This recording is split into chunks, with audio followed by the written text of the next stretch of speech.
اور جب وہ اپنی جوانی کو پہنچے تو ہم نے ان کو دانائی اور علم عطا کیا، اور نیکوکاروں کو ہم اسی طرح بدلہ دیا کرتے ہیں۔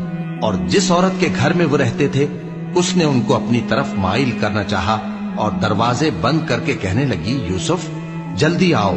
انہوں نے کہا کہ اللہ پناہ میں رکھے، وہ یعنی تمہارے میاں تو میرے آقا ہیں، انہوں نے مجھے اچھی طرح سے رکھا ہے، میں ایسا ظلم نہیں کر سکتا، بے شک ظالم لوگ فلاح نہیں پائیں گے۔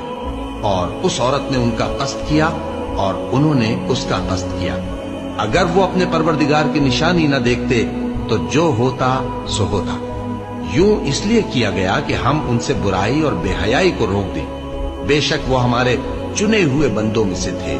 اور دونوں دروازے کی طرف بھاگے، آگے یوسف پیچھے زلیخا، اور عورت نے ان کا کرتا پیچھے سے پکڑ کر جو کھینچا تو پھاڑ ڈالا، اور دونوں کو دروازے